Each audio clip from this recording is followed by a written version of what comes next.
Finally, mga kotsero, finally, nagsalita na rin si Presidente tungkol dyan sa PI na yan. Yang ano na yan, itong People's Initiative, finally, nagsalita na si Presidente. Finally. Kasi mga kotsero, mukhang kailangan kasi talaga niya magsalita. Kasi lumalala ang issue. Lumalala yung issue. At ikino-connect na siya dun sa mga kino-connect na siya dun sa mga chismis. 'Di ba yun yung huling ginawa ni Kabataan Party List. Siya na raw yung si PBBM do ang nagbabayad para magkaroon ng People's Initiative. Yun yung kwento nila eh. Yun yung kwento nila. So, I think it's about time or it's high time na nagsalita na rin si Presidente tungkol dyan. Kasi hanggat nandyan yung issue na yan, hindi titigil yan eh. Game, ano nangyari? Kanina, nagdadrama ang Senado. Bakit? Kasi, nagpapatuloy pa rin kasi yung signature campaign ng People's Initiative. Kahit inutusan na ni Presidente ni Presidente na ang gagawa o ang mamumuno o magpapasimula ng charter change ay ang Senado. Pero patuloy pa rin yung pagkuha ng signatures. Which is very interesting for me. Parang bakit nga naman? Ba't nga naman ganun? Bakit patuloy pa rin yung pagkuha ng signatures? Meron ka ng mandato galing sa Pangulo. So, kanina may drama sila na naglabas sila ng manifesto. Senate Manifesto nixes People's Initiative warns of no election scenario. Ito yung sinasabi nila ng constitutional crisis. Kasi kukwestiyonin na ngayon yung constitution natin. Mabubuksan kasi lahat. So pag nabuksan lahat, ayun, doon na papasok yung sinasabi nilang delicads. So, yun ang problema dyan. Ito ang sinabi kanina, dami. Kompleto sila, 24. For the first time, nagkasundo sila sa isang measure. 24 sila. In fairness, walang absent. Sila present. Ayan. Ito yung mga walang paramdam dyan. Ito, ayan. Si Dito Lapid, Bong Revilla. Mga bihira magparamdam. Ngayon, si Mark Villar. Pero bagong elect lang naman siya. Let's give him a chance. Let's give him a chance doon sa 6 years. Andito si Robin. Ayun si Robin, oh. Ayun si Robin. So, gumawa sila ng manifesto. All 24 senators have signed a manifesto rejecting the People's Initiative for Charter Change and warning of a possible no election scenario. Okay, so yan ang nila. Medyo dinadrama-drama nila. Panoorin natin yung balita tungkol dito. So, yun mga kotsero. Pero bago tayo pumunta dyan, as usual, mag-shoutout tayo sa mga kaibigan natin sa Sendwave. Ayan. So, kung kayo po ay nasa US, UK, Canada, Italy, France, Spain, Ireland, and Belgium, may pwede na po ay magpadala sa Pilipinas ng inyong mga remittances gamit po ang Sendwave. At kung kayo po ay kagamit nito, i-download na lang yung app, gawa kayo ng account, ilagay nyo ba ang account details nyo, at pwede na kayo magpadala sa GCash, sa mga bangko, at iba't ibang mga pawn shops. At kapag ginamit nyo pa kayong promo code na Coach Jared, ayan sa Sendwave, sa inyong unang padala ay makakuha pa yung nakaladagan $20 free credit. Dagdag din yan sa inyo ipapadala, mga kotsero. Kaya yun, ayan, gamitin na po si Sendwave sa inyo pong mga remittance needs. Okay. Ito yung balita. The Philippine Senate set to issue a manifesto on its opposition against the ongoing People's Initiative to amend the 1987 Constitution. This was confirmed by Senate President Juan Miguel Zubiri. This follows an abrupt change in the Senate's plan to review economic provisions in the Constitution. See, last week, the leadership of the upper chamber said Senator Sonny Angara will lead a subcommittee that will tackle the matter. But after a closed-door meeting Monday, the resolution of both houses has been referred to the Senate Committee on Constitutional Amendments, headed by Senator Robin Hood Padilla. Padilla on Tuesday welcomed that development, but he said Angara is the man for the job, citing his colleagues' expertise on the Constitution and the country's economy. Good Well, yan. on At least Monday, House nagpaka-humble Speaker siya. Martin Romualdez vehemently denied he is behind moves to amend the Constitution via a people's initiative. RJ Cruz reports. Various progressive groups, including the Makabayan Bloc, picketed the gates of the House on the first session day of 2024 to voice their opposition to charter change. But Speaker Martin Romualdez was unfazed as he welcomed the Senate's decision to join the House in amending the restrictive economic provisions of the charter to allow foreign investors into more sectors of the economy. Wait lang, hindi ko mapigilang mag-comment dito sa parte na to. Wait lang sorry So, how does it feel? How does it feel, Martin Romualdez? Di ba? Tapos mo makipag-meeting. Ayan. Diba? Para to have your way sa Congress during the budget deliberations. O ikaw naman ang nirarally ngayon. Kamusta ba ang feeling, John?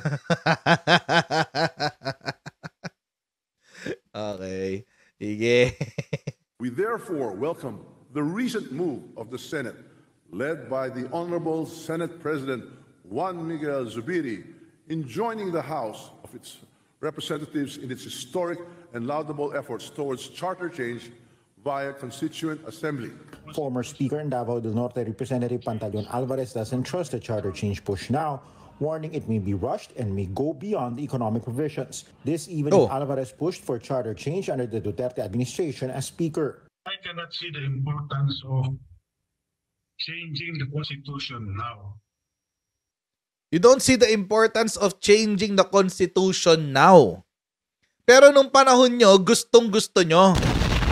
Kating-kati kayo. Mga hired.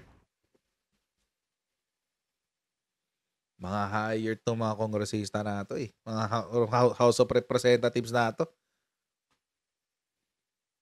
Nung kayo yung in power, nung kayo yung nakaupo, tulak kayo ng tulak ng charter change. Gusto nyo, minamadali nyo pa nga eh. Minamadali nyo pa. Ganyan ang gusto nyo eh.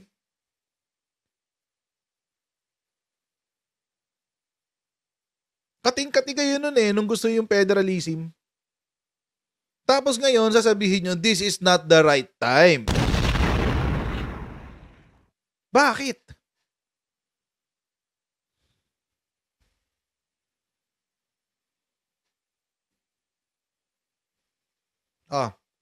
Bakit? Bakit? Sa panahon nyo lang pwede. Pero sa panahon ng iba, hindi pwede.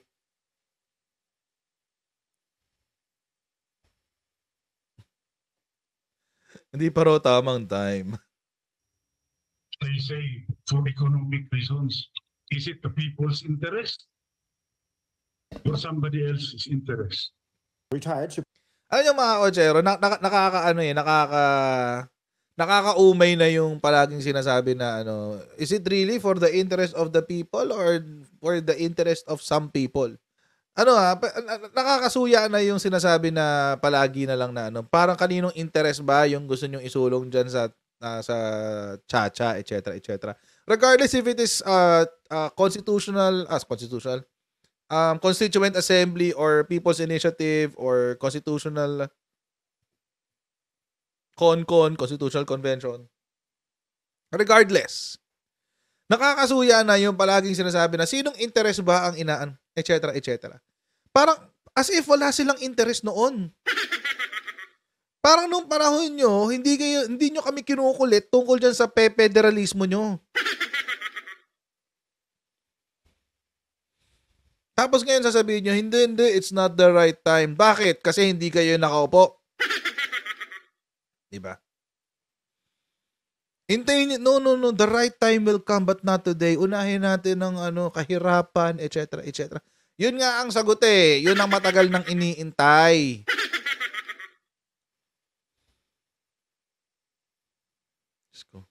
Ang pa-plastic? Pa-plastic talaga. Tuloy natin to. Supreme Court Senior Associate Justice Antonio Carpio is uncomfortable that the People's Initiative to allow joint voting of senators and congressmen in charter amendments continues even after the Senate agreed to amend the charter. Binibigay na ng Senado yung hinihingi ng House, pero yung House tuloy pa rin mag-collect ng signatures. Binabaliwala yung offer ng Senado. Kung talagang sincere sila na economic provisions lang, pwede naman diretso sa economic provisions para walang mag- Diba? Sinabi ko na yan before eh. motibo nila. Carpio, who penned the Supreme Court Sinabi ko na ruling, yun tried before eh. Bakit yung Article 17 ang gusto nila ipa-People's Initiative? Hindi yung Article 12, hindi Article 11, hindi Article 16. Kung saan nandoon yung mga economic provisions. Kung sino man itong hayop na pardon my French. Kung sino man naman itong hayop na nag-umpisa ng People's Initiative, siya, malamang sa malamang, meron talaga siyang interest dyan. Pero, mga kotsero, yung isa, yung galing ng sa Senado, malamang sa malamang, yun medyo mas malinis ng konti. Kasi dumadaan sa proseso. Ganun lang naman kasimple yan eh. Ganun lang kasimple yan. Ang bagay na hindi dumadaan sa proseso, kadalasan yan ang madumi, yan ang corrupt. Pero yung dumadaan sa proseso, yun, kadalasan yan ang malinis. Kaya mga kotsero, ayun, sinabi ni Antonio Carpio, dating justice yan, associate justice yan. Sinabi ko na yan before eh. Bakit hindi direkta doon sa economic provisions? Bakit doon sa People's Initiative? Bakit sa People's Initiative ang gagalawin nila yung Article 17? Yung pamamaraan kung paano inaamyendahan o nire-revise yung ating Constitution. Medyo questionable na yun eh. Naalala ko noon pa nga, nung panahon na yun, ang binabatikos ng mga ibang vloggers at bloggers sa both camps, kampo ng loyalista, kampo ng mga DDS, yung pagbabayad ng 100 pesos. Maliit na bagay yun. Actually, masama din naman yun, pero maliit na bagay yun kumpara dun sa nakasulat sa pinapapirmahan. Isa tayo dun sa mga unang sumita doon. Bakit yung Article 17? Napakahaba pa nga na explanation ko dyan eh. Feeling ko kaya konti nanood doon kasi napakahaba na explanation ko dyan. Pero matagal ko na yung sinasabi yan. Nagkataon, mag-re sa atin yung dating Senior Associate. Senior Associate Justice. Down, the People's Initiative during the Arroyo administration maintained that this mode of charter change cannot be used to remove checks and balances. Sinabi ko na rin yan. Pwede yan for amendment of the Constitution lang. Yung simple amendment lang. Sinasabi na natin yan. Dati pa. Pinapalitan mo yung check and balance. Like Principles. separate voting, tatanggalin mo, gawin mong joint para overwhelmed na ang Senate, baliwala na yung boto ng Senate. Hindi pwede yan kasi that is a structural change. Senator Ronald De La Rosa Right. attacks the speaker as the one behind the People's Initiative, citing unnamed House sources. Yun ang sabi sa akin ng congressman eh. Yun ang sabi sa akin. Hindi ko na sabihin kung sino. Ang dami namang mababait na congressman sa Mindanao na nagpapasintabi, tatawag sa'yo. Pasensya ka na, Sen ha. Following orders lang kami, mga ganon. But the speaker denied this. Uy. Senator Bato talking, I don't know what he's talking about. He has not mentioned any congressman. So, I don't respond. De La Rosa may claims ganun. those who signed in Davao received clean stubs worth certain sums of money. Mga congressman, tanongin niyo kung sino congressman sa Davao. Except Congressman Pulungan, Congressman Ungab. Ba't accepted sila? Hindi sila kasama dyan. Senate Bakit? Majority Leader Joel Alin Villanueva natin? urges the public to report incidents of irregularities in signature buying. Ba't accepted yung dalawa? Si Kong Pulong, tsaka si Kong Ungab. Kasi mga kaalyado ni VP Sara. Siyempre, isa kapatid, di ba? Tapos si Congressman Ungab is a known ally of VP Sara. Alam naman natin yun. But exempted. Questionin lahat. Di ba? But wala exemptions. Kung questionin ng congressman, kung questionin natin lahat ng congressmen. From the first district up to the last district. Mga 250 congressional districts yan more or less 250 to 300 congressional districts. More or less. Legislative districts pala. Questionin natin lahat. Bakit nagpapatuloy pa rin yung PI na yan? sa mga distrito nyo. Di ba? By the way, may nag-send sa akin kanina, si Marilu, may sinend sa akin na video kanina. Nagulat ako. Kasi mas ngayon, yung sa 51 billion, mas detalyado na. Tapos kinonfirm ng DPWH. Oo, kinonfirm ng DPWH yung amounts. Tapos, ang argumento nila doon, hindi naman MOOE yan ni Pulong eh. DPWH yan eh. Ba't hindi DPWH ang tanongin nyo? Take note, mga kotsero. Yan po ay nakaalat sa mga proyekto ng DPWH sa bawat legislative district. At kaya yan nakaalat sa legislative district dahil yan ang hinihingi ng congressman. Ngayon, malamang sa malamang may resibo yan. Nasaan kaya resibo niya, no? I'm not even talking about resibo na papel. I'm not even talking about yung resibo ng papel. Nasaan yung resibo mismo? Nasaan yung mga construction na worth 51 billion pesos? Meron pang isa, magkano lang hinihingi na budget? Parang nasa 9 billion yata. Pero ang binigay, 25 billion. My goodness. Kamusta naman? Diba? Diyos ko. But anyway, di naman yun yung topic natin. Pero, napatanong ako 51 billion? Ilang kalsada yun? Ilang kalsada? Ilang tulay? Baka may flyover na ba sa Davao na hindi ko alam? Paki-comment naman, no? Paki-comment naman, no? Baka may flyover na dyan. O baka may mga bagong pier dyan kahit malayo ba sa dagat ang Davao? Alam ko yung Tagum, malapit yun, Davao del Norte. Kasi may mga beaches na sa Davao del Norte. Hindi ko lang alam doon sa may Davao City. Kasi alam ko gitna yun eh. Sa gitna ng dagat ng ng lupa eh. 'Di ba? 51 billion DPWH. Anong ginawa? Dapat may bagong kalsada na tumatawid sa gitna ng bundok yan.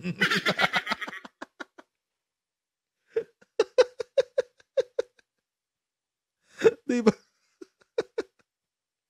May underground na may underground na may tunnel worth 51 billion. Diyos ko. Grabe. Nagulat lang ako kanina. As in, sabi ko, Diyos ko, napakalaki noon. 51 billion.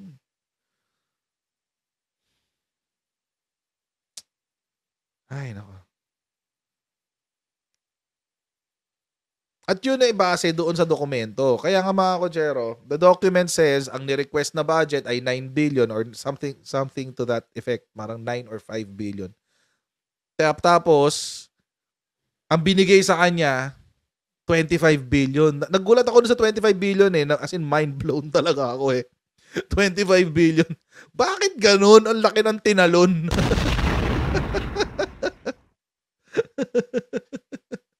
2020 yata yun, 2021 or 2020. Nakakagulat. Anyway. So, yun. And take note first district lang ng Davao yun. It's not even Davao region. So, hindi yan Davao del Sur, Davao del Norte, Davao del Sur, Davao Occidental. Hindi. Davao City lang. First district ng Davao City.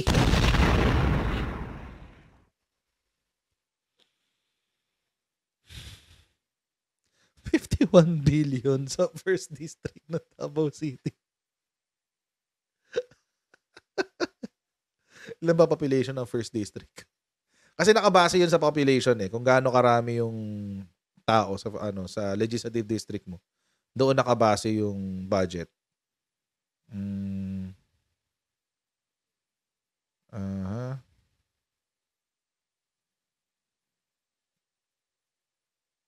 Ilan ba?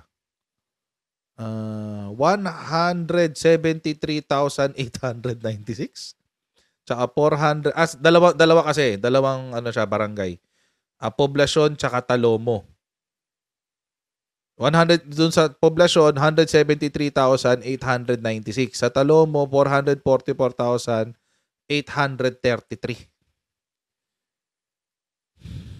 So mga 600,000 more or less. 6 or 700,000 more or less. As of 2020.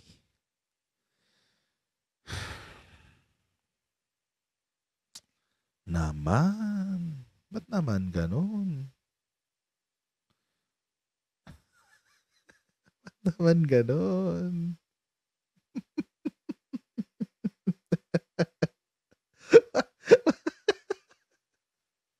Diyos ko.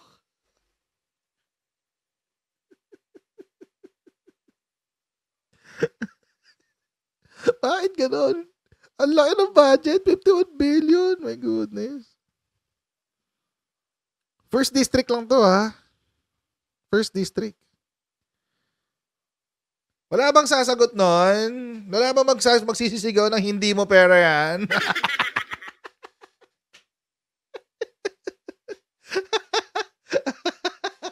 Asan na hindi mo pera yan? Ay, naku. Anyway.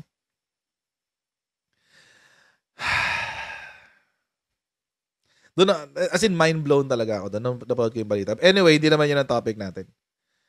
So yun. So nakakabagabag na nagpapatuloy pa rin yung what do you call this? Yung PI na yan. Although dinideny ngayon niya ng House leadership. House leaders deny hand in signature campaign for People's Initiative. Sabi nila. At si Martin Romualdez ang nagsalita. Sabi, while the House respects and supports the People's Initiative as an independent, citizen-driven process, our role is to facilitate and encourage democratic participation without direct involvement in signature collection. The House does not endorse or sanction direct participation by its members in signature gathering, ensuring the process's integrity and independence remains intact. Ito ngayon yung sagot. I vehemently denounce. Wow! Vehemently denounce. Ang deep. Ang lalim. Vehemently. Pakitagalog. Ano bang Tagalog ng vehement? Ano yan superlative yan Kumbaga, it's, nasa isip ko, emphatic. Parang ano yan kumbaga may gigil. Parang ganon. I vehemently denounce any allegations of bribery or unethical practices in persuading citizens to sign the petition for the People's Initiative. Such actions, if true, would violate the initiative's spirit of honest and voluntary participation and erode our democratic foundations. Siyempre, wala namang aamin, di ba? Pag may ginagawa kang kalokohan, walang aamin. Tunog behemoth. hindi ang behemoth. Vehemently. Yan. Siyempre, kanya-kanyang kwento yan Sa kwento ng mga DBS at mga DDS, si Martin Romualdez daw ang may kasalanan. Sa kwento naman ng Martin Romualdez, syempre, tatanggi niya. Ganun, alam nyo, yan ang problema sa politika natin ngayon, mga kotsero. Lahat dinadaan sa haka-haka. Lahat dinadaan sa chismis. Di ba? Yan, case in point. Mayroon bang pinakitang ebidensya yung mga umaakusa kay Martin Romualdez? Wala. May pinakita rin bang ebidensya si Martin Romualdez na hindi siya involved? Wala. Yun nga lang, mga kotsero, ang problema kasi dito sa propagandang ginagawa ngayon ng mga DBS, mga Duterte Balahura supporters, masyado siyang nakabase sa chismis. Na maski sila, hindi naman sila willing maglabas ng mga ebidensya nila. Kaya wala kang pag-uusapan Wala kang pag-uusapan. Kasi ang pag-uusapan lang, puro opinion. Opinion mo, opinion ko, opinion nating lahat. Yan ang yan ang pag-uusapan. Pero hindi yung hindi yung issue talaga. Kaya nga si PBBM, nagsabi na siya. Hayaan nyo na si Comelec ang tumrabaho dyan. Sinabi ni Presidente. Panoorin natin yung balita. Amyenda sa konstitusyon, ipinauba. Sa isyu naman ng isinusulong na People's Initiative para sa pag-amyenda sa konstitusyon, ipinaubayan na niya sa Commission on Elections ang pagtuklas kung talagang lehitimo at ginawa sa malinis na paraan ang pagpapapirma. Ayon kay Pangulong Marcos, kung nagkaroon man ng bayaran kapalit ng lagda, dapat itong ipawalang bisa ng COMELEC. We'll just have to let COMELEC do their job, do their work, and to validate the signatures. And if there's a suspicion that may ganun na, hindi mabibilang yung mga signature na yun. Hindi tutuloy yun. Patay na rin anya sa kanyang pagtatanong, wala naman nangyayaring signature buying para sa naturang kampanya. Pagkaalam ko, wala namang ganun. Ang sinasabi, hindi bayaran ng cash, kundi nangangako ng kung ano-anong benefits. Tinitignan namin, sabi ko, tinanong ko sa lahat sa ating legislature, totoo ba yan? Sabi. Samantala, nagpaliwanag naman ng Pangulo tungkol sa panunood niya ng concert ng isang Naku, hindi na international paliwanag band dito. noong Biyernes. Ayon kay PBBM, Pero mahilig siguro talaga okay siya na sa rin. musika, kaya hindi niya pinalagpas na mapanood ang grupo. Siguro by now, alam ninyo, music lover talaga ako. I have been for a long time. I studied music for many years. And to have somebody like Coldplay come, you can't, unmissable dapat yun. You cannot miss. Ilang netizen ang pumuna sa pagpunta ng Pangulo sa concert gamit ang presidential helicopter. Idinipensa na rin ito ng Presidential Security Group at sinabing ito ay para na rin sa seguridad ng Pangulo. Nel Maribuho, UNTV News and Rescue, Diyos ang aming sandigan sa... Dapat hindi, actually, kung ako ay presidente, dapat di ko na lang i-address yun kasi lumipas na yung issue. Pero, buti na rin nagsalita siya doon. But, if I were him, wag na. Iyan na lang yan. Let sleeping dogs lie. But again, going back to the point, no? Marami rin kasi bumabati ko sa COMELEC na sinasabi nila, bakit pa raw binibilang yung mga signatures? Kasi trabaho nila yon. Ministerial yan. Kailangan nilang gawin yan. Pag merong nag-file ng People's Initiative, kailangan talaga nilang gawin yun. Ministerial yun. So wag niyo masyadong questionin si COMELEC, wag niyo masyadong pansinin 'yon kasi trabaho nila 'yon. Pag hindi nila pinansin 'yan, doon magkakaproblema. So ano natin 'yon si COMELEC. Wag na natin pansinin. And besides, ang gagawin kasi ng COMELEC diyan, i-validate nila 'yan doon sa voter database. 'Di ba doon sa kapag pag botante ka, 'di ba may pirma ka doon. So, doon yan i-validate sa voter database. Pag hindi nag-match, sorry. Sayang ang effort. Diba? Pag hindi nag-match yan, syempre, wala. Sorry. So, kaya sabi ni Presidente, let COMELEC do their job. Pero may sinabi si Presidente dito na gusto kong i-highlight. Ito. Hindi sinabi sa balita The President addressed some suggestions by government agencies to suspend their social services to prevent them from being used in the signature campaign. Hindi pwede yun. Hindi mo pwedeng pigilan ng social services. Tapos magre-reklamo yung mga tao, sasabihin, hindi na namin nakukuha yung AX namin, hindi na namin nakukuha yung tupad namin, hindi na namin nakukuha yung 4-piece namin kasi kasalanan ni Bongbong Marcos. Diba? Ganun lagi ang drama niyan . Hindi pwedeng itigil yan. Actually, meron pa nga mga politiko na nakikinabang dyan, nakikiride sila dun sa pamimigay. Ano ba? 3 nasa isip ko ngayon. Try nyo hanapin. 3 politiko nakikiride dyan sa pamimigay ng AX, tupad, tsaka kung ano-ano pa. Pag namimigay, nandoon din sila. Yung isa nga doon, nagulat ako kasi nung pinapunta ako doon sa isang AX, sabi, Coach, ganito ha, i-cover lang natin yung AX, pero huwag mong sasabihin na proyekto to ni kung sino mang politiko. Sabi ko, alam ko naman, hindi niya proyekto to. DSWD to Sabi ko. Sabi ko, pero ba't nandito?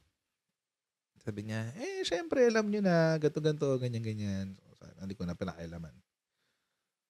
Pero hindi ko kinover yung AX na yun. Kumbaga, hindi na ako nag-record. Hindi ko na siya,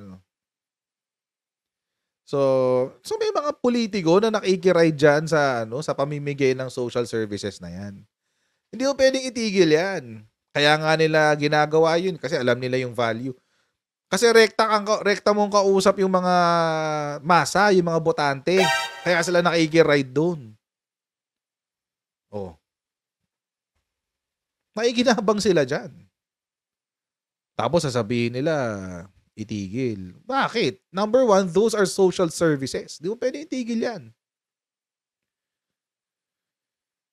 Ay, 2025 pa po. Sabi ni Mika Shita. Marami. Hindi ako mag-mention ng pangalan, pero obserbahan nyo na lang. Kung sino yung mga politiko na nasuki ng mga pamimigay ng AX, tupad at kung ano-ano pa. Laging nandun. My goodness. Parang kala mo, kampanya. Parang campaign season, promise. So sabi ni Presidente, we just let COMELEC do their job and their work to validate the signature. And if there's suspicion na may ganoon nga ay hindi talaga mabibilang ang mga signature na yun. Sabi naman ng COMELEC, kailangan nyo ng TRO. Sabi nila sa mga nagreklamo. Kailangan yung TRO. Totoo din naman yun. Yun. So, well, at least now we know. Diba? So, at least now we can safely say na hindi involved dyan si Presidente.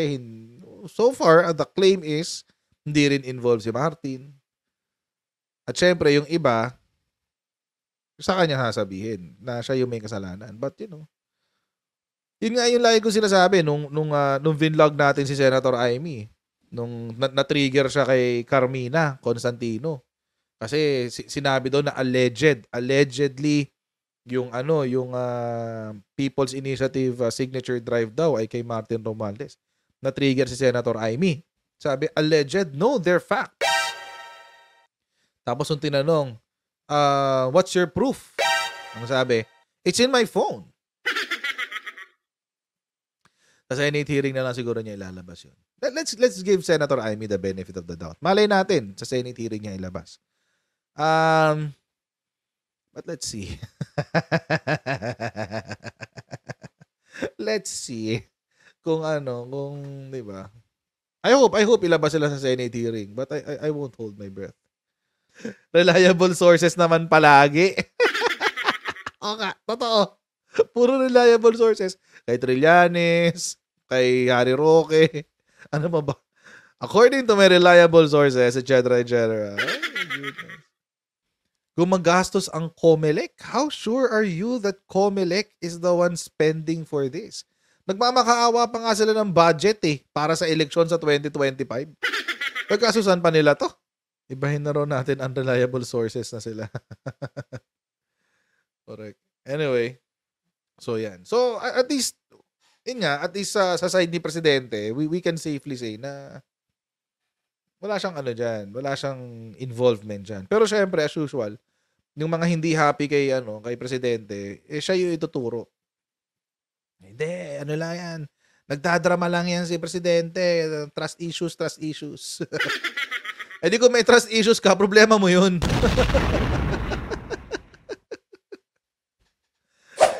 Anyway. So mga kutsara, maraming salamat sa inyong panonood sa ating live stream today.